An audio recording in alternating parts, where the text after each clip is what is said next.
dɔn cogo min o laada tɛ wuli ka sɔgɔmadafɛ foli di aw kelen n'a bɛɛ lajɛlen ma aw ye aw minnu ye aw wakiliw kɛ anw ye walasa ka jamana kunkanko kibaruya sɔrɔ dɔgɔkun in kɔnɔ min kɛra kiri ni wɔyɔ ye o ye k'a fɔ ko nafakati dɔw bɛ yen nɔ minnu ni olu kan ka di CNT mɔgɔw ma CNT ye Conseil national de la transition ye min ni a jɛkulu kunkan kuma cayara nin dɔgɔkun in kɔnɔ ka sababuya kɛ makamako kuma dɔ o la sera bulonba ma min n'a kuma cayara an bɛna hakilina miiriw kɛ a kan n'an bɔra o la dialogue intermalien ale baaraw fana bɛ sen na nka mɔgɔw minnu kan a phase régionale a n'a phase communale olu fana kumaw cayara mɔgɔ dɔw ko k'u m'a faamu dɔw yɛrɛ ko ko hors sujet b'a la an bɛna hakilina miiri k'o kan ko banque mondiale ye miliyɔn 60 ni o bɛ bɛn dollar wari ma k'u y'o di ko walasa ka EDM ko ka se ka dɛmɛ d'o ma hakilina ye mun bɛ a ko kɔfɛ ani fana ni ko in yɛrɛ bɛ cogo di kunnafoni jumɛn bɛ a ko kan ani kunnafonidilaw bɛna baro k'a kan sɔgɔmada n'a garijɛgɛ donna maa 4 na ka fara ne yɛrɛ kan Yusuf Sisoko ale ye journal l'alternance maa ɲɛmaa ye Sori Ibrahim Diallo ka bɔ Renouveau la ka fara o kan Sidi Kunta ka bɔ Horon TV la ani Idrissa Keita Idri Press ka bɔ anw yɛrɛ fɛ yan nɔ Bamakɔ an bɛ aw fo ka waleɲuman dɔn Amidou Bagayo ale bolo bɛ nɛgɛ kɛrɛfɛ la Bintu Napo ka yamaruya kɔnɔna la min ye Désiré Dako ale bɛ réalisation na régie d'antenne bɛ Dramane Kone bolo Dak Junior an bɛ foli d'aw kelen-kelenna bɛɛ lajɛlen ma ka sɔn k'aw ka nin wagati ta walasa aw ka jamana kunnafoni sɔrɔ anw fɛ an t'a bila dagirinda la min n'o kiri ni wɔyɔ wililen don o ye k'a fɔ ko min ye Conseil national de la transition dakuru ɲɛ kelen na CNT kunkan dɔ wililen don olu nɔfɛ k'a sɔrɔ kɛ k'u ye makama dɔ k'u y'o ci o sɛbɛnfura ci ka taa min ye cour constitutionnelle ma k'a ka hakilina di a kan cour constitutionnelle ko a ma sɔn ayiwa ko in kunkan kuma cayara Sori Ibrahim Diallo k'a daminɛ i la i bɛ mun dɔn nin ko kan walasa mɔgɔw k'a faamu min kɛra kaba n b'i fo foli diyara n ye Renouveau filɛbagaw ka bɛɛ lajɛlen fo u bɛɛ y'i laminɛ ka dugawu kɛ jamana ye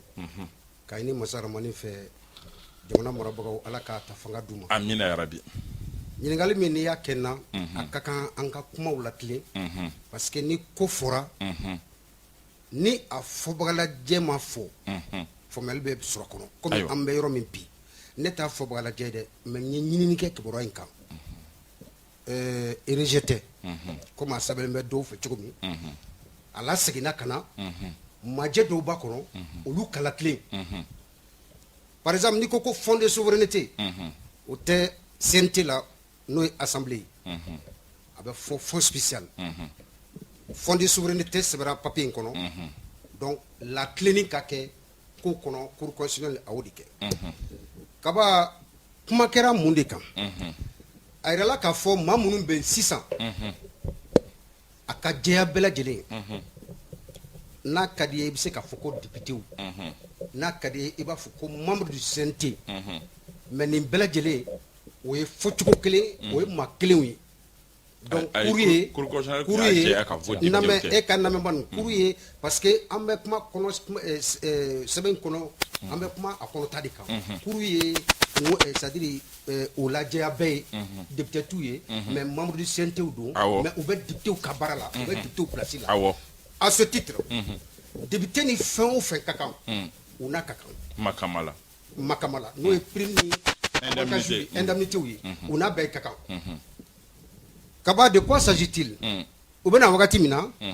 o y'a sɔrɔ assemblée maakɔrɔ minnu bɛ yen i b'a dɔn bamananw ka zana dɔ bɛ yen ko kojugu ye maa karamɔgɔ ye siga t'a la bɛɛ b'a dɔn bi Isaka Sidibe Jarasuba ninnu bɛ kaso la u bɛ kaso la mun de kama a yirala k'a fɔ musaka dɔ dira députéw ma olu de ye o musaka in yamaruya a m'a fɔ ko u ye wari ta k'a dun dɛ mais olu de ye musaka in yamaruya k'a di députéw ma k'a sɔrɔ sɛbɛn t'a la k'a sɔrɔ sɛbɛn t'a la et puis sariya fana bɛ a fɔ ninnu nana olu y'a ye ni député yɛrɛ avant k'i ka sigi musaka dɔ bɛ ta k'a d'i ma n'o ye 10 millions ye qu'on appelle frais d'installation avantage ni indemnité wɛrɛw bɛ yen o bɛ di députéw ma olu fana nana k'a sigi o kelen kan u m'a sɛgɛsɛgɛ ne ko wari minnu ni an b'a ta nin ye an n'a ka kan wa u y'a ye k'a fɔ sariya tɛ yen u n'a man kan a musaka min n'u b'a d'u ma o de la u y'a lajɛ avant que an ka to ni fili kɔnɔ minnu bɛ kaso la an fana kana taa an yɛrɛ sɔrɔ kaso la don dɔ la est ce que an t'a lajɛ k'a bila sariya dɔ kɔnɔ sariya min bɛ an fana yamaruya an ka wari in ta ka sɔrɔ kɔlɔma kala wa sabula N bɛ na i ma. président de la république Assimi yɛrɛ ko ko bɛɛ ka i jija ka na wari ta wari min ni sɛbɛn ti yamaruya ka fɛn ta ni sɛbɛn ti yamaruya ka ta N bɛ segin o de la n bɛ segin ma an bɛ D'accord, ɲɔgɔn sinon ma tila dɛ. dafa n bɛ segin ma an bɛ ɲɔgɔn dafa Ok. Yusuf yaasa a ka faamuya mun de kɛra CNT kɔ Isa dali ka ɲininkali jaabi mais renouveau TV ni renouveau fɛn sɔrɔlen b'a la n b'o bɛɛ fɔ effectivement Sonia kuma dɔ fɔ n tɛna segin olu kan parce que ni ye nin ko in jateminɛ an b'a dɔn k'a fɔ depuis wasabolo maaw n'olu ye conseil CNT la u ye a ka ca ni kalo dama dama ye bi u yɛrɛ ye loi dɔ voté n'a bɛ f'a ma loi organique u y'a voté u yɛrɛ dama ni ɲɔgɔn cɛ parce que a kɛra huis clos mɔgɔ si ma b'a kalama o loi in de o tun kan ka kuma u ka sɔrɔ kan ka yakubaya cogo min o tun kan ka kuma o de kan o kɔfɛ de u y'a a ko envoyé soumis conseil cour constitutionnelle la cour constitutionnelle y prononcé a kan effectivement a ye min fɔ cour constitutionnelle m'a rejeté mais cour constitutionnelle ko de ko k'a reformuler ko ka sika ko k'a kɛcogo ɲɛ mais a dun bɛ journaux tila bɛɛ la ko rejet a ma rejeté mais cour constitutionnelle kɔni ko de ko ka segin ko terme dɔw b'a la ko ka segin olu kan k'olu reformuler donc o de je crois que bɛɛ de kɔni y'a interprété cogo la mais hali o min kɛra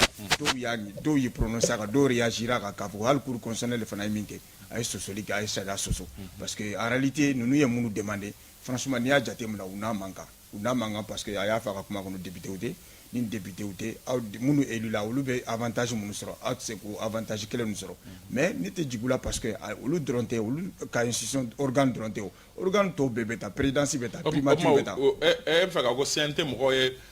sɔrɔba de labɛn ka du yɛrɛ ma k'o bila ka taa cour constitutionnelle sɔrɔba de don hali député minnu tun bɛ yen olu ta tun ye sɔrɔba ye mais olu ta bɛ se ka faamuya parce que olu ye lila mais hali prime de restitution par exemple e bɛ taa mun de restituer i ma bɔ base la i ma taa mɔgɔ si min ta fo dɔ de sigira kɔɲɛ dɔ la ka bigi ta k'i tɔgɔ sɛbɛn e bɛ taa mun restituer ensuite filanan ye mun ye prime dɔw wɛrɛw b'a la min olu n'o man kan parce que o prime de représentation i représente qui u tɛ mɔgɔ représenté u bɛ minnu représenté dɔrɔn parce que a bɛ fɔ en réalité u bɛ ka député ka rôle jouer mais ils sont pas élus ma bɔ base dɔ la ka na prime dɔw bɛ yen u tun bɛ se k'olu olu bɔ tun a la kan ka supprimer c'est à dire que n'i bɛ jamana yɛrɛ n'i b'a jateminɛ k'a fɔ jamana bɛ kɔlɔlɔ dɔ kɔnɔ ni fɛn dɔw nana i ka kan k'i yɛrɛ privé olu la pour que ka se ka o musaka ka se ka redéployer ka kɛ fɛn wɛrɛ mais olu min kɛra vraiment o de kɛra sababu ye malien caman bɛ yen en tout cas fɛn o fɛn ni Mali kanu b'i dusukun na olu bɛɛ ko k'olu ma nin faamuya maa minnu ko don o don u b'a fɔ an ye k'olu ye fasoden ɲuman ye k'olu ye patriote ye olu ka tila ka nin du yɛrɛ ma parce que pour rappel CNT budget tɛmɛna de 9 milliards à 16 milliards cette année 2024 à 16 milliards un pays qui est en crise presque institution bɛɛ de budget là donc olu ye majɛw de ye min tɛ se ka faamuya cogo si jamanadenw fɛ aw ko jamanadenw k'u ceinture serré olu bɛ ka ceinture serré au même moment aw minnu ye ɲɛmɔgɔ ye aw bɛ tila ka fɛn bɛɛ ta k'a bɛn aw yɛrɛ ma donc o yɔrɔ de la moi je crois que mɔgɔw réagira k'a fɔ cour constitutionnelle elle a été vraiment complaisante vis-à-vis de ça a tun kan ka empêcher de k'a kɛ Sidi jaabi min sɔrɔla CNT mɔgɔ caman fan fɛ o y'a k'a fɔ ko fɛn kura tɛ ko nka ko latileni de don n'a bɛ fɔ ko régularisation o bɛ faamu cogo di walasa mɔgɔw k'a dɔn min kɛra. D'accord Kaba n bɛ fɔlɔ daminɛ kɛ foli la fɔlɔ foli diyara n ye n b'i fo n bɛ télé filɛbagaw fo o bɛɛ y'i lamɛn ka radio lamɛnbagaw fɛnɛ fo o bɛɛ lajɛlen y'i lamɛn effectivement i y'a fɔ cogo min na fɛn nin tɛ fɛn kura ye donc fɛn kɔrɔ de don et puis dɔ fana y'a fɔ tuguni k'u bɛ fɛ ka dɔ fara u ka sɔrɔw de kan non dɔ tɛ ka fara sɔrɔ kan mais o ye min fɔ régularisation donc u bɛ fɛ ka régularisation de kɛ ka se ka a lakile parce que u yɛrɛ nana ye k'a fɔ ko u bɛ fili kɔnɔ donc u bɛ fɛ ka bɔ fili in kɔnɔ u bɛ sariya sɔsɔ kɔnɔ baara in y'o de voilà u bɛ sariya sɔ kɔnɔ u bɛ ka musaka dɔ ta musaka min bɛ yen nɔ sɛbɛn tɛ ka a lako fɔ donc ni sɛbɛn tɛ ka a lako fɔ donc faut que fɛɛrɛ ka ɲini sɛbɛn kɛ a lako fɔ i n'a fɔ kojugu ye mɔgɔ karamɔgɔ ye parce que a sɔrɔla mun fɛ u nana ye k'a fɔ ko dɔw minɛna n'o ye 5e législature mɔgɔw ye 5e législature mɔgɔw voilà donc minnu tɛmɛna i bɛ ka mandat fɔlɔ assemblée min tun bɛ yen donc u nana ye k'a fɔ k'olu dɔw minɛna donc olu minɛna an ka fɛɛrɛ kɛ sa an yɛrɛ minɛli turu ka se anw yɛrɛ ma an ka kɔn joona ka boli donc u y'o fɛɛrɛ de boloda donc ka se ka loi voter loi organique don donc a dun fɔra sariyaw kɔnɔ loi organique kan ka yan'a ka promulguer il faut que cour constitutionnelle ka a jateminɛ k'a lajɛ n'a ni sariya sunba bɛ taa ou bien n'a ni sariya sunba tɛ taa donc je crois o baara de kɛra cour fɛnɛ ye o baara in de kɛ k'a fɔ ko article dɔw bɛ a kɔnɔ ani sariya sunba tɛ taa parce que ni loi in ta k'a lajɛ loi in article 9 de don article 9 na o ko fila o ni sariya sunba bɛ taa mais terme dɔw bɛ yen ko k'o falen i n'a fɔ o taara ka taa fɔ ko fond de souveraineté ko k'o falen fond de souveraineté tɛ o b'a kɛ fonds spéciaux donc o kɔfɛ tuguni salaire donc o taara salaire kuma fɔ a la o ko non kuru y'a yira k'a fɔ ko ka salaire bɔ a la salaire tɛ u ye wasaden ye voilà donc min bɛ ka ne fɛnɛ dabala ban mɔgɔw y'u dabala ban nin ko in na réseau kan nin waati in na donc o de ye dabala ban ko ye k'a sɔrɔ a san 2 ye nin ye nin bɛ o b'a yira ko mɔgɔw t'u intéressé jamana yɛrɛ gestion na quoi donc fo ni ko dɔ de kɛra an bɛ sɔrɔ k'a ta k'a kɛ bɔlɔlɔ minɛ i n'a fɔ ko kura don donc il faut que an ka intéressé jamana gestion donc k'a dɔn k'a fɔ min kuma bɛ senna tantɔ a tɛmɛna sɛbɛnfura dɔrɔn fɛ n'o tɛ a baara bɛ senna wa o bɛ k'a makama bɛɛ lajɛlen ta. Bɛ ka taa depuis u sigira don min na depuis CNT bilala en place don min na u nana makama ninnu sɔrɔ yen nɔ donc olu fɛnɛ continue ko makama kelen t'a la k'a sɔrɔ sariya t'a la donc CNT ka erreur kɛra jumɛn u y'u yɛrɛ bila fari kɔnɔ u tɛ fari kɔnɔ o ka erreur fɔlɔ ye parce que u yɛrɛ kɛ député ye aw tɛ député ye aw nana ka na sɔrɔ avantage min bɛ député ni fɛnw bolo donc olu fɛnɛ sinna k'o avantage bɛɛ ta tuguni k'olu yɛrɛ ma ten donc o kɛra erreur fɔlɔ ye filanan ye jumɛn ye u nana ye k'a fɔ min na a tɛ sariya kɔnɔ parce que nin ko in kɛlen u nana don sariya t'a la min na au lieu que u k'a fɔ maintenant an b'a lajɔ fɔlɔ non u nana k'u bɛna loi de voter loi ka bila ka taa pour que a se k'a ko régulariser loi in fɛnɛ kɛtɔ erreur fɛnɛ yera a kɔnɔ donc ni erreur tun ma y'a kɔnɔ an tun tɛ bɔ a kalama o parce que mɔgɔ tun bɛ intéressé a ko la mɔgɔ fɔlɔ minnu ye nin fɔ depuis transition sigi waati k'u bɛ ka sɔrɔ min ta k'a sɔrɔ ka ca kojugu u ye o mɔgɔ kɛ mɔgɔ jugu ye u y'a mɔgɔ kɛ mɔgɔ ɲɛngow ye a seriw don mais jamana kɔnɔ nin ne bolo a bɛ ka faso ka nafolo ta ni faso ko an bɛ crise de kɔnɔ parce que aw nana aw ka erreur fɔlɔ mais olu ta ka jugu ni kɔrɔlen ta ye u bɛ k'a fɔ ko ayi ko olu bɛ ka kɔrɔlenw ta ɲɔgɔnna ta mais olu ta ka jugu ni kɔrɔlenw ta ye cogo di parce que mun na aw y'a dɔn k'an bɛ fili de kɔnɔ gɛlɛya de bɛ yen aw nana gɛlɛya de kɔnɔ normalement aw kan ka fɛɛrɛ kɛ aw nana k'a bɛna anw ni ɲɛji cɛ ni aw sera k'o makama kelen ta ka di aw yɛrɛ ma ko parce que dɔw tun bɛ k'a suɲɛ donc dɔw ninnu bɛ k'a suɲɛ aw fana b'aw ta justifier aw fana bɛ k'a suɲɛ je crois ni dɔw ka intervention ye ka intervention b'o de ko fɔ donc ça ce n'est pas normal olu ka cas yɛrɛ ka jugu ka tɛmɛ kɔrɔlenw ta kan parce que aw nana ka na lakilen de ni aw ma lakilenni kɛ fo aw tilala k'o kelenw di aw ma an bɛ misaliya ta Burkina kan Burkina olu m'o ɲɔgɔnna kɛ du yɛrɛ ma bɛɛ bɛ Burkina ta kuma lamɛn et puis CNT daminɛ waati 121 membres de kun don charte révisée tɔ parce que dɔw tun bɛ ka mankan ci kɛrɛda fɛ pour que bɛɛ ka na ka gâteau dun u y'a yɛlɛma ka kɛ 147 ye i n'a fɔ député tun bɛ cogo min na o ye erreur dɔ ye et en plus de ça aussi ka tila ka montant kelen min tun bɛ ka di olu ma k'o montant kelen ta k'a di u yɛrɛ ma donc de fait que maintenant minɛli daminɛna donc u bɛ loi bila ka taa sisan ka loi régulariser et erreur min fɛnɛ kɛra la ne bɛ min faamuya parce que CNT kɔni a kun man ka kɛ quoi tiɲɛ na parce que professeur de droit olu bɛ yen nɔ des professeurs de droit des docteurs en droit droit constitutionnel mɔgɔw yɛrɛ b'a kɔnɔ ye donc n'olu bɛ fɛn élaborer docteur D n'u bɛ fɛn élaborer ne kɔni bolo u kun man ka erreur ɲɔgɔnnaw kɛ a kɔnɔna na i n'a fɔ cour constitutionnelle ye fɛn dɔw fɔ u kun man ka olu erreurs ye a kɔnɔ i n'a fɔ ka taa fɔ ko daminɛ la a fɔra ko ka les avantages et puis il y aura autre avantage k'a la cour constitutionnelle ko autre avantage o man ka y'a kɔnɔ o kan ka bɔ a la parce que ça ne va pas avec la constitution donc constitutionnaliste i kan k'o dɔn filanan ye jumɛn ye prime fonds de souveraineté fonds spécial salaire ensuite u ye dɔ wɛrɛ fɔ a kɔnɔna na tuguni voilà pour que loi ka se ka régulariser fɛn minnu kɛra ka tɛmɛ rétroactivité donc maintenant cour constitutionnelle yɛrɛ ye san 2 min taara k'u b'o don sariya kɔnɔ san 3 yɛrɛ kɛ san 3 min taara k'u b'o don sariya kɔnɔ cour constitutionnelle ban'o fɛnɛ donc cour constitutionnelle ye o réformation tɔgɔ yir'u la donc u ka se ka réformuler donc article 9 donc n'u y'a réformer peut-être a bɛ kɛ sababu ye ka se ka o yɔrɔ ta en compte donc voici un peu min kɛra Idrissa Keita CNT kunnafonidila ye e bɛ se k'a ɲɛfɔ an ye simplement cogo di an ka se k'a faamu olu bɛ tile yen nɔ u bɛ si u bɛ yɛlɛ nin y'a san 10 ɲɔgɔn ni munumunu na assemblée la mais depuis san 8 san 7 e yɛrɛ de mais journaliste la yen yɔrɔ la bon ne kɔni effectivement kibaruyaw ye mun ye a ma rejeté a fɔra de sɛbɛcogo dɔw bɛ yen a sɛbɛcogo dɔw bɛ yen a sɛbɛcogo kan ka latilen a fɔra ko fond de souveraineté a yirala k'a fɔ ko fond de souveraineté o bɛ fɔ président kelen de ka ko la premier ministre ye o assemblée ye o a tɛ fɔ yen wa indemnité o musaka minnu n'u ka kan a tɔgɔw sɛbɛra maa wariw ma sɛbɛn a fɔra ko k'u sɛbɛn mais effectivement conclusion ye mun ye u bɛ nin baara in na depuis san 2 mais depuis san 6 de u y'a voté session budgétaire la pour que a kana fɔ fana ko wari dɔw b'a la ka ta assemblée CNT kɔnɔna na ka sɔrɔ u ma yamaruya bon sisan i b'a dɔn CNT ko furadama bɛ ampleur ta parce que nin y'a siɲɛ fɔlɔ ye Mali kɔnɔ assemblée jati ne b'a fɔ ten assemblée jati ka sigi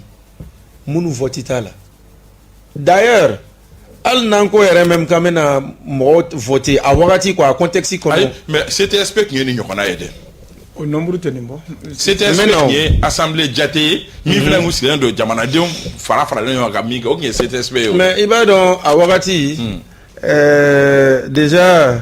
mɔgɔw tun concentré tɛ, c'est-à-dire assemblée n'a taabolo. suivi dɔ consensus tun bɛ autour de ça consensus tun b'a la kunnafoniw tun tɛ nin cogoya la tantôt. tun tɛ nin cogo la voilà. je suis d'accord le contexte a changé. voilà bon mais i b'a dɔn CNT yɛrɛ a wolola polémique la parce que déjà wagati min a fɔra ko CNT bɛ na o y'a sɔrɔ législature kɔrɔ ma sɔn. législature kɔrɔ yɛrɛ déjà olu yɛrɛ de sababuya la même situation de ka na ni coup d'état ye. o ye tiɲɛ. bon hali n'a fɔra yɛrɛ même k'u ka segin législature kɔrɔ ma o ɲɛmɔgɔ ni mɔgɔ caman bɛ yen qui ont été mal élus. bon ensuite maliyɛn ka siɲɛ fɔlɔ de don ka nomination ye CNT la k'a ka kɛ quoi ka bila wasabulon na. sinon dans notre environnement quand tu regardes bila ko tɛ en 2008 wagati minnu Dadis tun bɛ na Dadis tile la CNT sigira ye o porte-parole n'o secrétaire général de ye bi CNT la Guinée docteur Dansa Kourouma. Blaise Compaoré jamaw bɔlen k'a fɔ k'a ka walan sɛmɛ a bolilen ka taa Côte d'Ivoire. CNT de sigira ye on avait notre confrère la Chérif o de tun b'a ɲɛmɔgɔya yɛrɛ la fo ni jɛnjɛrɛ karila ɲɔgɔn na kosɛbɛ a wagati yɛrɛ les représentants CEDEAO la c'était des militaires. bon Mali yɛrɛ ka coup d'état kɛra la Guinée ni Burkina ta ɲɛ CNT bɛ ninnu bɛɛ la hali Tchad élection b'a la ka kɛ yɔrɔ mun na ye CNT bɛ yen fo a mɔgɔw yɛrɛ nana yan il y a 1 an 2 ans k'u inspirer yan kow la donc nomination ka kɛ assemblée la évidemment situation d'exception na a bɛ se ka kɛ mais moi je rejoins quand même Sanogo sur un point parce que Sissoko excuse-moi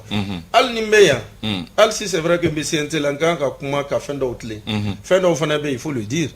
prime de i ye prime fila minnu fɔ représentativité ani dɔn restitution tiɲɛ yɛrɛ la mɔgɔw tɛna se k'a faamu. CNT mɔgɔw ka prime de restitution du yɛrɛ ma walasa an lamɛnbagaw k'a faamu restitution kɔrɔ ye k'a fɔ ko n'aw ye baara minnu kɛ ka to o lase fasodenw ma mɔgɔ minnu ye kala ta ye par exemple ni mɔgɔ min élila ka bɔ Bafulabe an bɛ Bafulabe député kɔrɔ fo Diallo o ka segin ka taa restitution kɛ Bafulabe kɛ k'a fɔ ko nin de taara o de ye restitution ye CNT mɔgɔw y'o du yɛrɛ ma. parce que par exemple CNT nin y'a san 3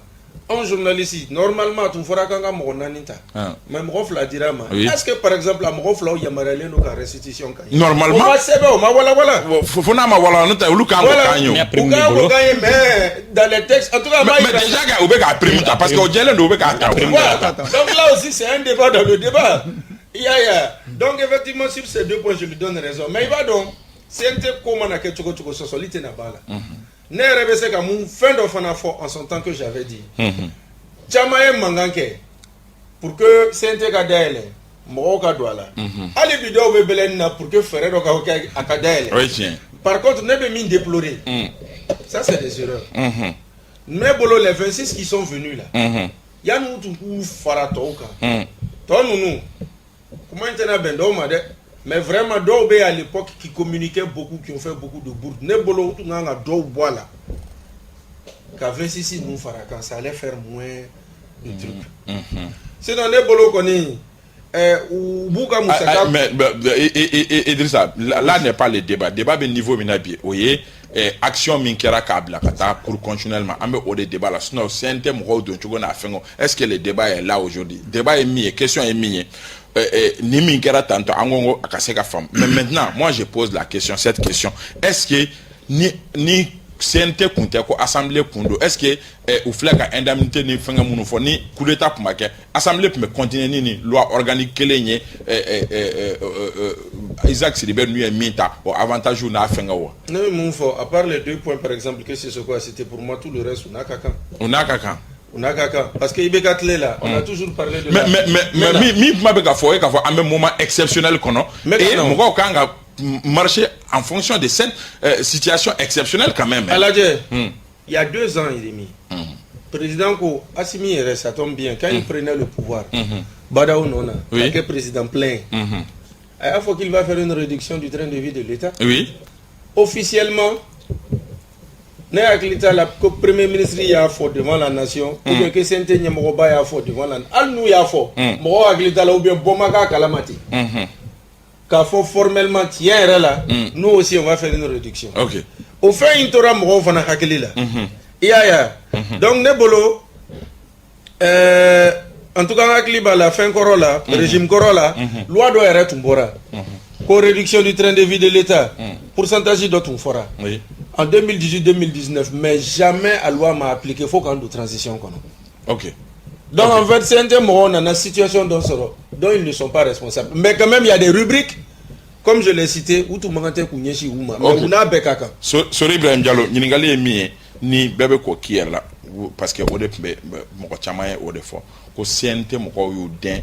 ka makamaba don u yɛrɛ kun yalima e hakili la CNT mɔgɔw y'u dɛn ka makamaba don u yɛrɛ kun ou bien kunnafoni de ma faamu parce que mɔgɔ dɔw yɛrɛ ye sɛbɛnniw kɛ Facebook o tilala u ka sɛbɛnniw faamu hakili la ne bolo kunnafoni de ma faamu walima u n'a mankan yɛrɛ de e bolo kaba fɛn dɔw bɛ yen an ka lakile quoi i b'a dɔn mɔgɔ caman énervelen don ka sababu kɛ kunnafoni di cogoya ye quoi jɔn ye kunnafoni kolon di a kunnafoni min ye non ne tɛna mɔgɔ tɔgɔ fɔ mais n'i ye bɔlɔlɔ sanfɛlaw lajɛ ni i ka téléphone ta ka yɛlɛ bɔlɔlɔ sanfɛ dɔrɔn tu t'énerves radio dɔw bɛ yen i b'u lamɛn i bɛ dimi télé dɔw bɛ yen c'est pareil kaba mais la vraie information c'est quoi ninnu ma fɛn kura foyi di u ma ni min tɛ yen an ka kow fɔ k'a la tilen a ka faamuya mɔgɔ dɔw diminen don parce qu'ils n'ont pas compris ninnu ma avantage kura foyi mais crise énergétique bɛ crise fɛn bɛ ne a fɔra ka ko je précise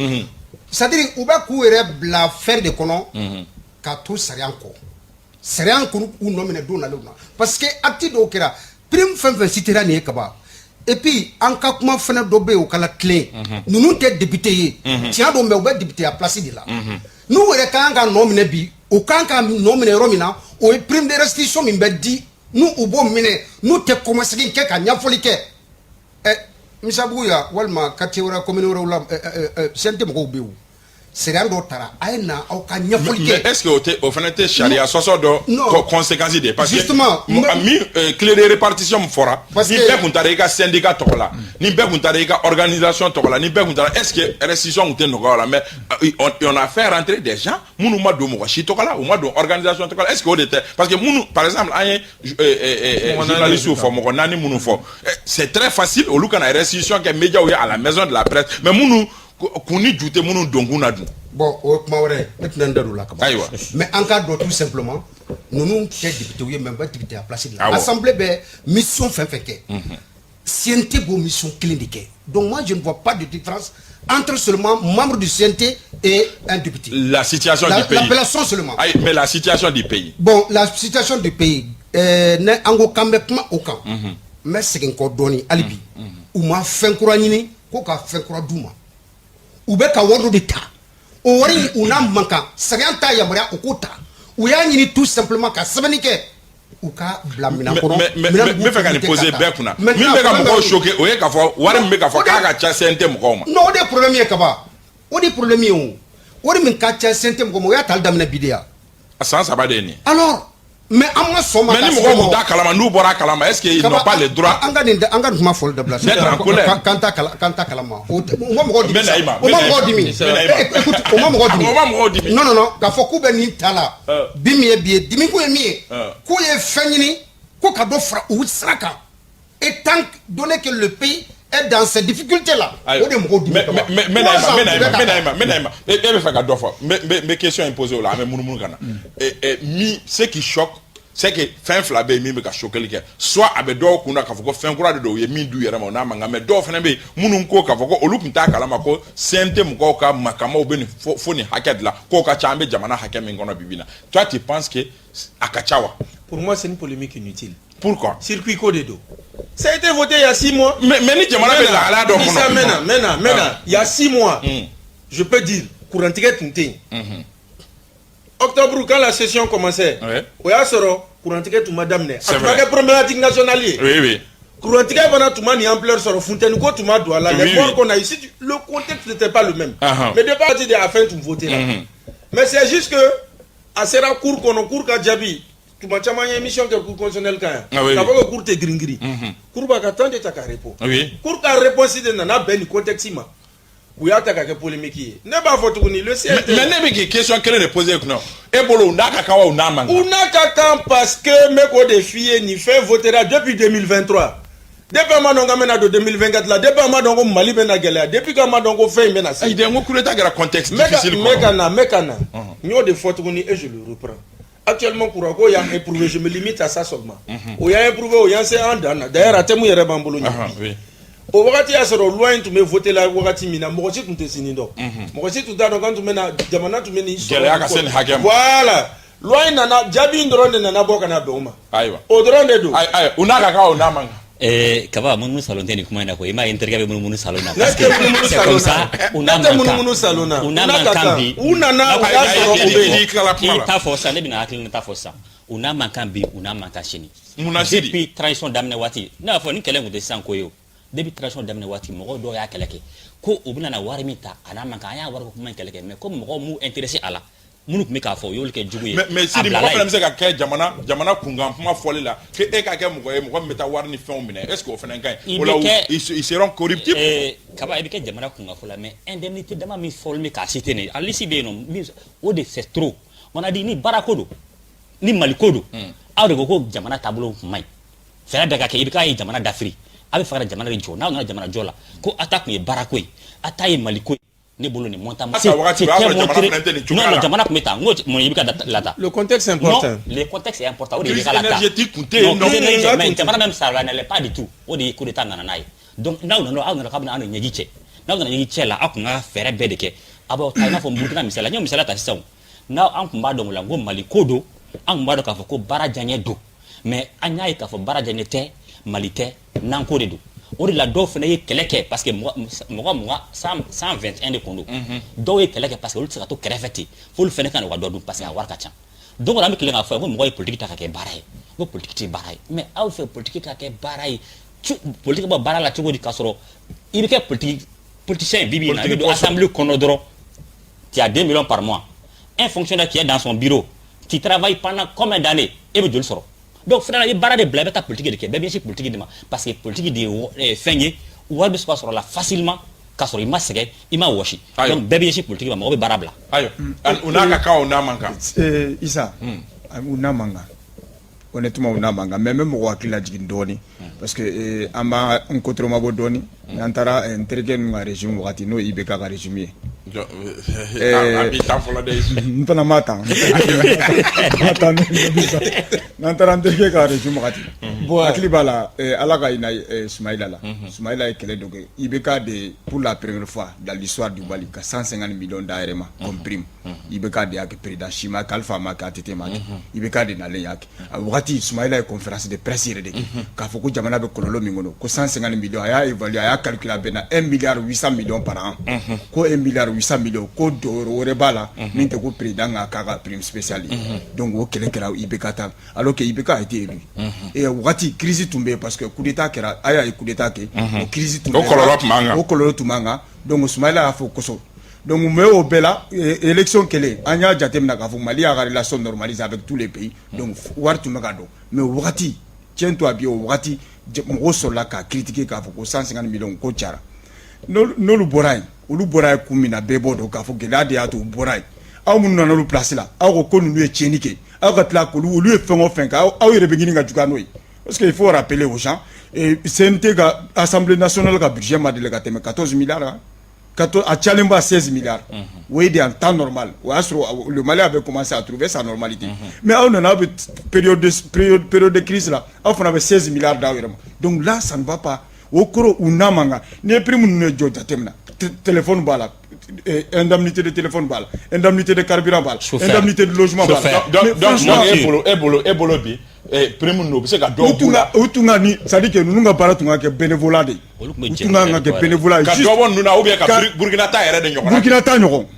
juste u ka n'u nana session na c'est prime de session prime de session d'u ma carburant peut-être o bɛ se ka d'u ma o tile dama mun na ni session bɛ kɛ sinon a tɔ ka kan ka kɛ de façon bénévole donc n'i y'a jateminɛ u nana mais est-ce que c'est là o b'u bila à l'abri des choses ani France bɛ kɛlɛ min na ani mɔgɔ wɛrɛw bɛ kɛlɛ min na est-ce que mais o la ta fɔra mɔgɔ tɛ se ka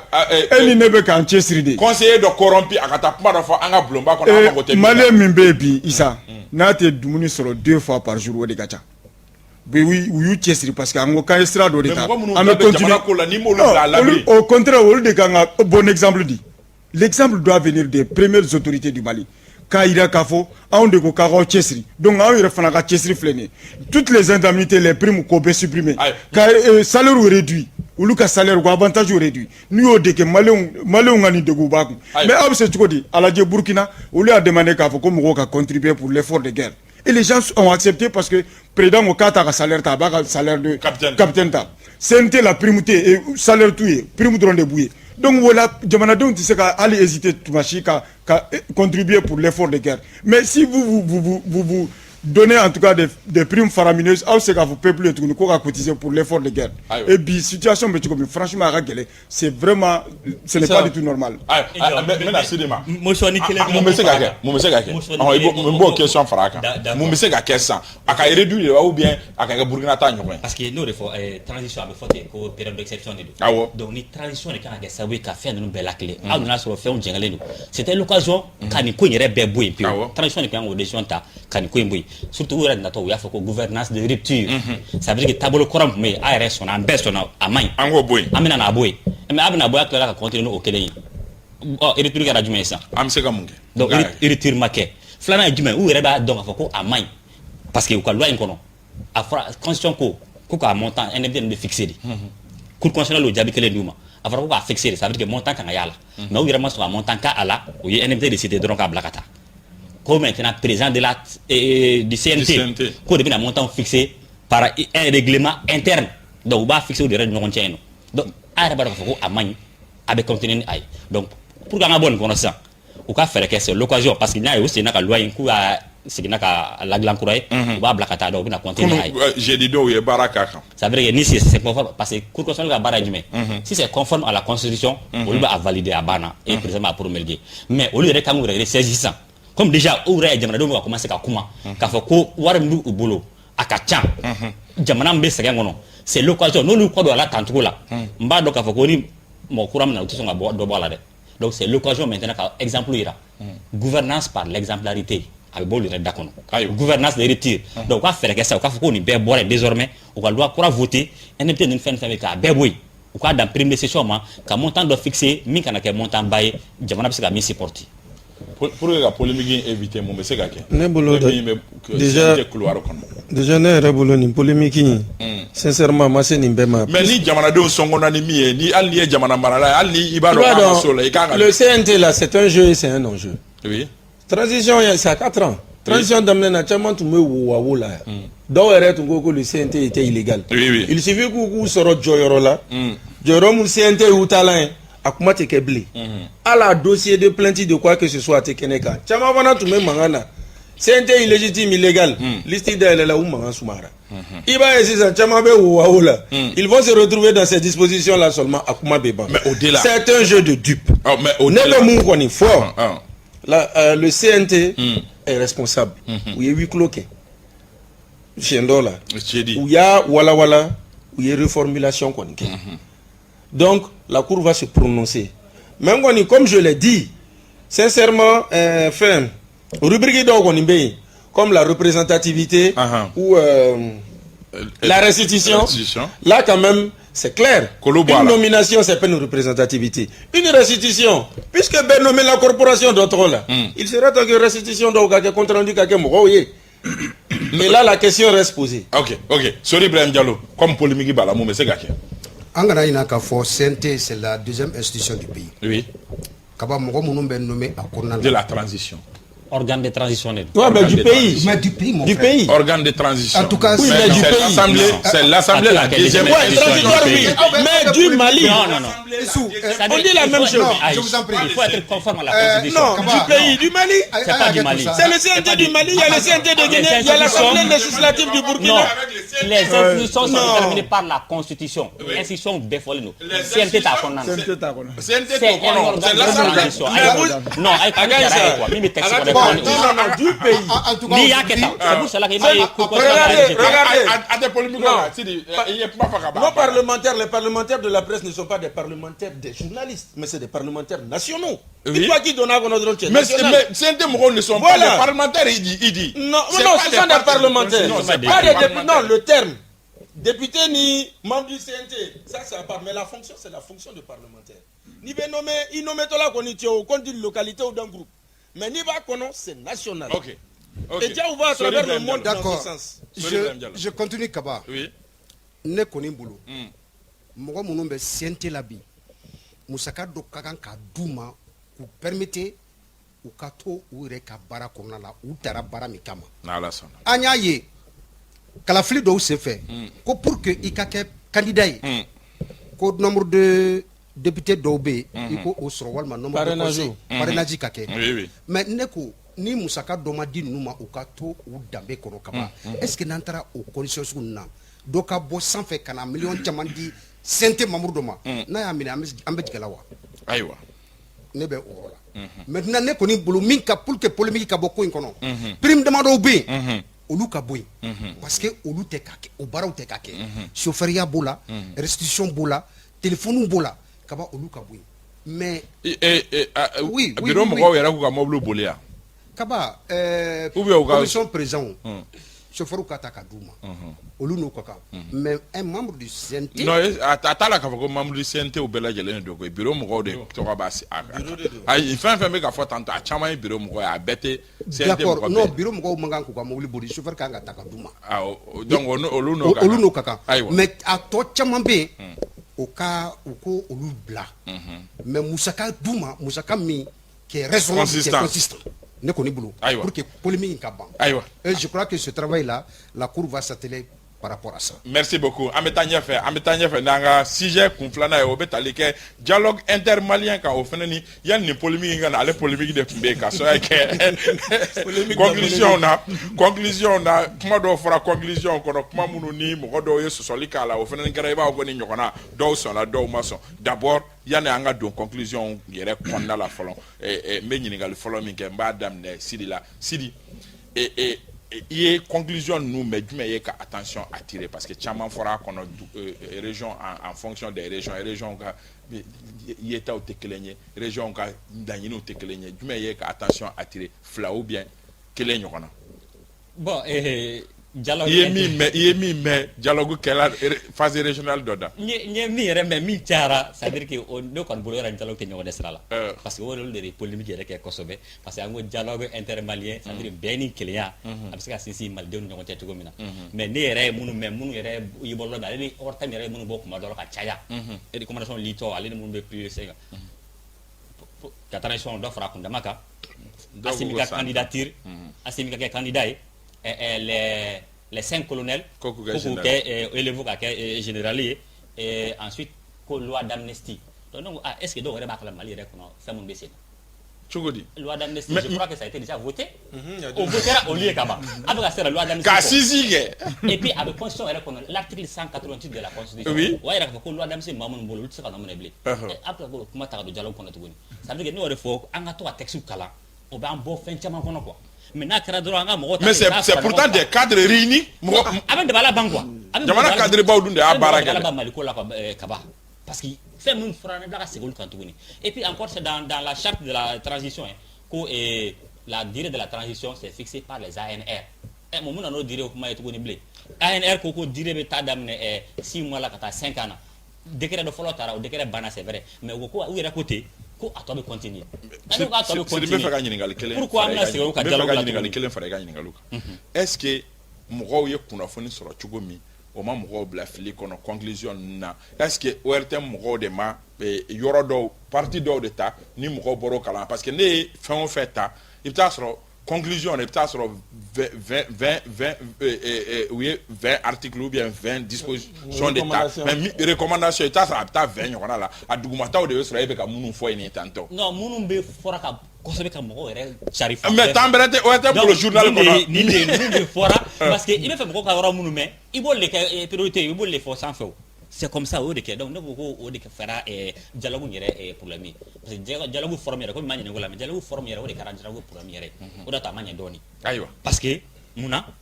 fɔlɔ n'i ko ko an ka bɛn ni kelenya kuma fɔ ça veut dire que bɛnbaliya de bɛ yen o awɔ bɛnbaliya mɔgɔ minnu cɛ i b'olu de wele kɛ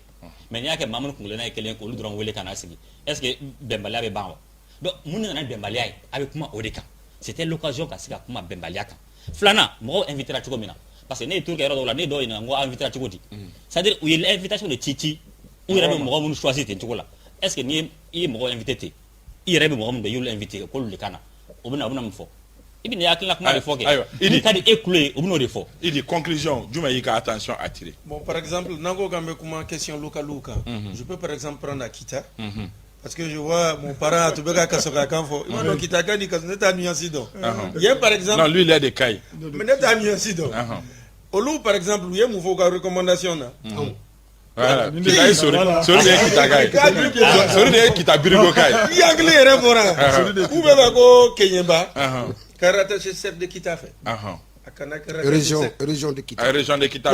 parce que Kita est la région. oui Akaba la région de Kita va kanaka Kaïfe. Yo buka recommandation. oui oye ka attention attiré Or nyeba ke ba o te fait kavra ou flash ga lu be fait de ka région.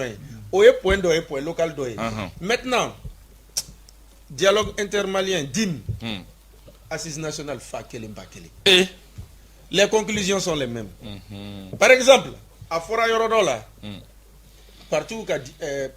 neme ka caman bɔ a la k'a bɛn parti duuru ɲɔgɔnna ma dɔw ko ou ten bien ka kɛ pôle fila ye Paul filɛ ka u ka wari jɔ ka o fɔra ANR la et puis en plus n'aw hakili b'a la ANR kɛra en décembre 2021 depuis yen a wagati CEDEAO da tun bɛ Mali kuma na fɔ ɲɔgɔnna nana ko k'aw ka wagati bantɔ la don aw bɛ ka nin kɛnɛ in sigi est ce que transition délai ko kuma tɛna fɔ ANR banna au nom de la souveraineté ko Mali bɛna ka fɛn 4 mois kɛ ko CEDEAO man kan tɛ ka fɛn fɔ an ye fɔ ɲɔgɔnna nana sanction nana ce contexte aussi c'est la même chose transition fana tu veux rejoindre les gens qui pensent que dialogue sigi kun ye ka dire à mais transition on est devant le fait non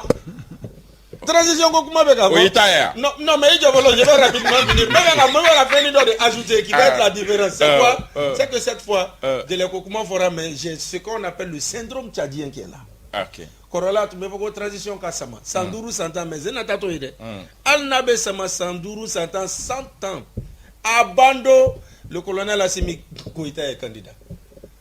ça c'est le syndrome tchadien parce que Tchad il y a 2 ans il y a un président Idriss Mahamad Déby qu'ils appellent Kaka.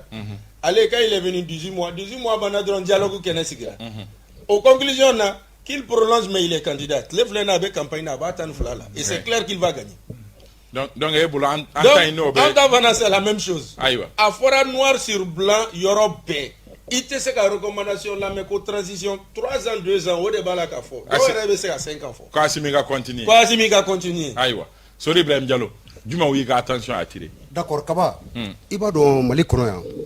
Souvent, il faut qu'on accepte de venir. Il y a trop de sabotage par rapport à tout ce que le gouvernement initie comme acte. Oh, John Noé. Mais. Mounoubu Bangana. Merci. Ne fais pas le choco phénomène. Non, Kaba Fasokola. Al ni ma wuli. Fasokola.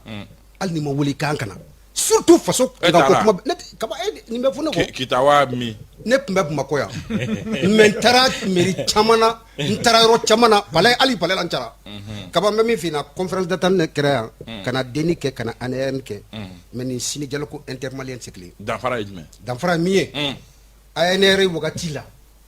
il y a très thématique a wagati la accord d'Alger ko kuma kumesina a wagati la Kidal kunte antaye surtout chama kumbe en fait organisation régionale en kumbo ul beka yamura kono mais bimiye bi o lusip matin à l'instar a forade Mali kera malien taye bi ka damine kay fo Kidal administration be fambe ayna encapement wala blalembe bela jele ma sauf mamunu be nuye marfata ou faso kama mamunu be ni kiri bunakun ni ebola kata ni manda dalembiko na borula o fara kaba o fara ke yinga ma famu dialogue intermalien ka différencier min ye solution proposition de solution an ka gɛlɛyaw a ye na gɛlɛya a bɛɛ kuma ka di fasodenw ma mais o la sori mun na conclusion bɛɛ bɛ taa kɛ transition ka prolonger o ma gɛlɛya wɛrɛ tɛ an na min t'o ye a b'a fɛ an ka kuma tigɛ fasodenw na quoi vous voulez qu'on soit des dictateurs quoi moi il faut pas être mais kurantigɛ bɛ yen fasodenw t'u k'o kuma fɔ e ka hakɛ to ou bien o bɛ ka débat mɔgɔ choisi cogo la parce que n'i ye ne wele peut-être que transition yiri ko kuma o bɛ sɔn ka kɛ fɔ ne ka dugumala la mais fɛn wɛrɛw bɛ yen ne bɛ minnu kuma fɔ attention précision les choses kuranko gɛlɛya a bɛ recommandation kɔnɔ da sira ma ne ye région fɛn fɛn t'a la mais y compris le Bamako kuranko gɛlɛya bɛ a bɛɛ lajɛlen na Bamako conclusion la fɔra ko ka colonel 5 colonels kɛ général kaba aw olu de fɔra sa sinon a recommandation na a b'a bɛɛ lajɛlen na ne ye région fɛn fɛn t'a la mais maliyɛnw bɔra ka kuma gɛlɛya minnu bɛ yen et puis ali thème dɔw tun tɛ kumakarol ma c'est ça aussi l'importance de la démocratie pour qu'on ne traite pas de dictateurs ka kuma di mɔgɔw ma mun b'u dusukun na u ko fɔ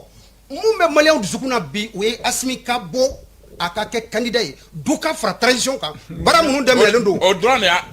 mais n ko aw y'o mɔgɔ dɔw y'o de ye yan Mali ça c'est rien de grave maliyɛnw de kumana ne sont pas donc ni o de ye solution ye u y'o de proposer ne sont pas nostalgiques du passé ça karisa ye ko ye karisa sanbɔ an tɛmɛ wagati la non i ka attention kayikaw ko n ye kayikaw ka conclusion mɛn ko est-ce que jɔnya ko ka dabila n y'o mɛn kayi conclusion ko chemin de fer ka dilan ko siraba fana ka siraba dilan ensuite ko ka navigabilité mais o fana ko ka Asimi to fo ka Asimi to oui wala o kayika ndura yɔrɔ min ayi dɛ muga arrêtez muga o retire n yɛrɛ kayika c'est juste pour les taquiner ok d'accord mais bɛɛ ka vie est respecté en réalité Issa franchement ne ma au départ en réalité initiative min taara wagati min personnellement j'étais content diyara ye parce que pour une des rares fois maliyɛnw dama bɛ sigi ni ɲɔgɔn cɛ u bɛna kuma u ka gɛlɛyaw kan u bɛna solution proposer au départ président y'a ka discours à la nation kɛ wagati min ni o de y'a kɔnɔ mais franchement au fur et à mesure an bɛ surunya la n nana acte de opposer to la ye ne ko n ko vraiment nin dialogue in ça va être un dialogue de trop un dialogue de trop parce que d'abord Sidi y'a fɔ a ka kuma kɔnɔ dialogue ye de minnu bɛn tɛ mɔgɔ minnu ɲɔgɔn cɛ olu ka sigi bɛɛ k'i t'a fɔ mun na ye ni karisa tɛ bɛn mun na ye ni jamana tɔw tɛ bɛn je fais allusion en tout cas aux ex-rebelles aw ko déjà k'olu sen t'a la filanan bɛɛ b'a dɔn ni dialogue in laban ye mɔgɔ minnu kan ka mise en œuvre kɛ o ye parti politique ye à la veille de ça aw y'olu ka activité suspend n'i y'a suspend o kɔrɔ ye de k'aw y'olu gɛn k'aw y'olu fana ma bɔ dialogue la o fana y'a fɔ unanimement pratiquement parti ba bɛɛ a fɔ k'olu tɛna dialogue participer caman taara dɛ an ye militant caman ye u taara u yɛrɛ tɔgɔ de la mais officiellement ils peuvent pas aller représenter le parti parce que parti y'a fɔ clairement k'a tɛ taa n'i taara i taara i yɛrɛ tɔgɔ de la donc il faut que cela soit clair donc dialogue min kɛra o cogo la o de la to ne ko n ko ne to ce que j'attendais du président du comité de pilotage n'o ye Pinochet n'o ye Ousmane Yusufu o tun ye de ka dialogue in b'a dogo kɔrɔ ka se ka taa kuma autorités fɛ a yɛrɛ ka tila ka kuma minnu ko k'u tɛ taa olu ka se ka na pour que dialogue in kana kɛ wari fililen ye tuguni parce que bi en réalité finalement ne sera conclusion min na o ye de k'a fɔ dialogue in kɛ kun ye fɛn fila dɔrɔn de ye Asimi ka kanda ye ani ka transition prolongée vraiment dialogue in kɛra o de kosɔn parce que hali thématique minnu mɔgɔ caman leader politique yi prononcer a kan ko thématique ninnu o thématique kelen ninnu bɛɛ traitera ANR la assise nationale o duuru in o bɛɛ traitera ka tɛmɛ mɔgɔw t'u hakili la ko bolofa yɛrɛ bɛ ka kimi ɲa dɔɔni o ye paix et sécurité mais en réalité paix et sécurité kuma in o reléguera pratiquement au second plan donc soni turula min kan kosɛbɛ o ye transition prolongation ani Asimi ka kanda ye ni du y'olu fila jate minɛ franchement a bɛɛ ye ka dankari kɛ sariya dilan o franchement parce que le peuple est souverain hein oui souveraineté mais au peuple souverain kelen de y'a décidé ANR la ka décision ka recommandation dɔw ta o a fɔra tous ceux qui sont toutes les autorités là ne doivent pas être candidats au fora o autorité de la transition donc n bɛ fɛ ka min fɔ mais cette décision sera souveraine tout à fait dans tous les cas u jɛra n'a ye parce que violation de texte o kɛra Mali tagabolo ye déjà o tɛ problème ye n'o de bɛ kɛ sababu ye an ka bɔ nin gɛlɛya in kɔnɔ a ka kɛ maliyɛnw k'u prononcer plutôt que de rester comme ça mais ni ɲa bɛ min na franchement prolongation tuguni ani candidature a bɛ kɛ a kɛ polémique wɛrɛ de wuli tuguni jamana kɔnɔ an tɛ sigi ni min ye donc o de koro an bɛ min ɲini vraiment autorité fɛ u ye engagement min ta u k'a kɛ cogo bɛɛ la an ka bɔ transition kɔnɔ u ka kalafili labɛn maintenant minnu bɛ k'a fɔ ko u ka to yen fo stabilité ka kɛ u wulu k'a dɔn k'a fɔ jamana tɛ se ka stabiliser cogo si la k'an to transition kɔnɔ parce que transition le nerf de la guerre c'est l'argent wari tɛ mɔgɔw bolo wari tɛ mali tɛ ka wari sɔrɔ pour que ka se ka souverain y'o dɔn ka tila k'a fɔ ko non et puis a y'a ka o souveraineté faites extrêmement attention ni y'a fɔ Keita de dɔw bɛ Sidi y'a fɔ mɔgɔw choisira cogo min bɛɛ b'o dɔn invitation cira minnu ma olu ils ne sont pas ils peuvent pas représenter en réalité la seule voie par laquelle il faut passer pour consulter le peuple c'est les urnes tout autre forum franchement on sait comment les gens sont choisis. Un mot sur c'est-à-dire que tout le monde n'était pas invité parce que l'invitation de Chira, Malien 22 millions de personnes. Mais la porte était grandement ouverte pour tout le monde. Moi, j'ai pas été invité. Mais pour mon côté, là, moi, j'ai participé pleinement. Il me s'est dit à la Djeri. Par exemple, comme ici, là, c'était prévu que 100 personnes de Kangana. Comme ici, nous avons 100 personnes de ping-pong. Donc, maintenant, on me fera mille fois qu'à faire un ironica. C'est-à-dire, c'était une occasion de Chamaï, occasion ratée, quoi. C'était occasion des régions kara commune mun kono c'était occasion pour la mpa de gela o be ou de mais elle veut que gela o yo c'est ça ay mina fiyo do fe ko dombale are dibiye quoi be on de wele kaba chamambe na be gera no be on de wele kuna fundilo na man kuma fo che ni gela bandala ni gela madala mais kuma dira e rema pe gikuna kuma fo idesara ko fo itara kuma bare fo dama do be ma ko to ka mun fo watibal al radio ne wele like dugo ko gela be yoro chamana be mais au fora c'était l'occasion yoro chamana ka o fo flana e jumay foro tigu ni e bagangenaw o problème yoro chamana fora ne o ye conclusion oui mais mo fi accent makaka akanga gérer tout na est-ce que o ye dugu no ye est-ce que communication méthode de communication non dugu no do uma kuma kanga nye je ne yoro chamana ka fin la jew uma kuma kanga nye sabana John Akoko, il y aura des problèmes jusqu'à présent. Solution ma sera là. C'était l'occasion qu'à au fait pallier qu'au bout. Nous boire don Bembalia B. Dans Tcheko Bembala B don. C'était l'occasion qu'à au bef pour que Guélem se gaba. Nana et mi règlement Kiri. La justice. Ni maman il n'a carré qu'on va faire Kiri que ça ne va pas. Mais à te couler les cas faut Keneka. Mais c'était l'occasion comment dire mais cas faut Keneka. Kiri be arandi chomina. Anga dugu kono. Akasa ka nyefo parce que ni wati masina ma anu ko parce ya kuma foi afara jalago de keneka kilika nga tigata ne bola kanga tigata ne aba kuma foi c'était l'occasion ko problème fena nyene bo mais chama yo occasion arati aywa et fena me feka fini ante si là-bas établi ne bolo par exemple min to make a dialogue piloté l'ancien premier ministre Soufi ne bolo par exemple al ni personnalité là des mouvements armés et autres coûte ce kana ko fin judiciaire ne bolo au moins al ni délégation d'ore to me blanc kata uka fanfela la ka do ka haklinanta au moins kene ka se ka foko ni problème tumbe ni problème nous ka haklina ni au sujet ni au rubrique tunkake pour moi c'était très important non mais ma de façon dialogue Kidal mais même avec ça les mouvements armés n'ont pas eu droit au chapitre. Et puis il y a cette histoire de mouvement armé ni Bembalia. Il y a des gens qui veulent que le pays se divise. Il y a des gens qui maintiennent un concept qui nous embarrasse. Azawad. C'est un problème dans le pays. Banque mondiale, Banque mondiale, il y a 1 million de koka EDM bouloma demain à kunafoni ma famu te kusa isu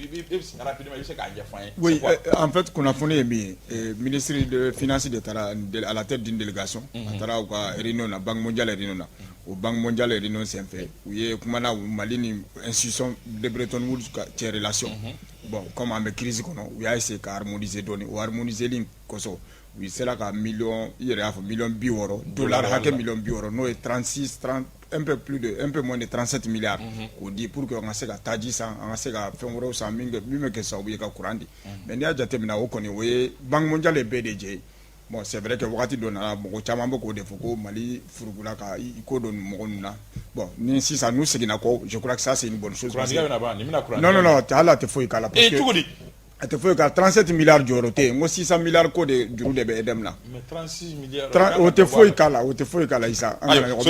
kelen fila saba. k'an la faamuya. Kaba gɛlɛya kɔni bɛ yen mais moi je crois que les autorités u sigilen. c'est une bonne nouvelle. c'est une bonne nouvelle au moins an filɛ période min na sisan gɛlɛya min bɛ kuranko la ni nin sɔrɔla a bɛna kɛ sababu ye ka lafiya dɔɔni sɔrɔ en attendant que disposition caman talen bɛ dans les jours à venir avant que an ka s'olu ma a bɛ dɔɔni bɔ. Sidi Kunguruni. Bon EDM problème ye mɔgɔw y'a fɔ depuis a waati dɔw yɛrɛ foyi tɛ wariko de don wari de tɛ yen donc u nana ka na kuma caman fɔ a bɛɛ siri wari de la depuis alors u nana fɔ an ye olu nana fɔ an ye citerne bɛ ka suɲɛ carburant bɛ ka tunu. ne k'a fɔ ministre de y'a dantigɛ non non Sidi ministre de y'a ka dantigɛli kɛ non ministre de y'a ka dantigɛli kɛ non ministre de y'a ka dantigɛli kɛ Kaba ne b'a kuma fɔ non ministre ka kuma de fɔ non ne ma foyi fɔ dɛ ministre ka dantigɛli n ta ɲɛfɔ sisan u nana fɔ an ye fɔlɔ carburant de bɛ ka suɲɛ i n'a fɔ carburant kun bɛ yen carburant tɛ yen groupe minnu sanna groupe jenina sisan a ko maintenant a ye carburant kura wari bɛna d'a ma carburant san mais ni groupe yɛrɛ dun tɛ yen dun hali ko groupe jenina ka tɛmɛ o donc a bɛna kɛ jumɛn kɔnɔ ça veut dire que a ma tila fɔlɔ quoi et puis a fɔra ko 300 milliards de bɛ don carburant na par an directeur yɛrɛ y'o fɔ. donc 37 milliards. ne bolo kibaruya ɲuman don parce que vraiment dɔ kɛra kuma na la ministre est sorti siɲɛ 2 a ma diya. DG n ko baara sirila ka ɲi mais n tɛ don détail la o en plus DG fana nana kuma après sunkalo banna a kɛra déception ye programme wɛrɛ yɛrɛ bɛ yen mɔgɔw sɔn jalen don mais au moins a b'a jira k'a fɔ baara bɛ ka solution ɲini. ayiwa an b'aw fɔ k'aw waleɲuman dɔn ka foli di ka taa n terikɛ Mohamed Kalame ma yan fɔ Orange la Alimami Sankata n b'i fo Bamusa Sisoko Jogolojo parrain n b'i fɔ k'i waleɲuman dɔn ka foli di Honorable Diallo ma yan fɔ Bafulabe kaw fɛ yen nɔ an b'a fɔ kosɛbɛ Seydou Patrice Dambele jamukan in kanubagaba don an bɛ foli d'a ma ka foliba di ka taa an teri bɛɛ lajɛlen ma minnu b'an lajɛ Mali fantan naani bɛɛ lajɛlen fɛ Ali Ɲanta o an bɛ i fo kosɛbɛ ka foli di ka taa Aba n'a ka denbaya ma Segukaw fɛ yen nɔ Buya Keyita Segu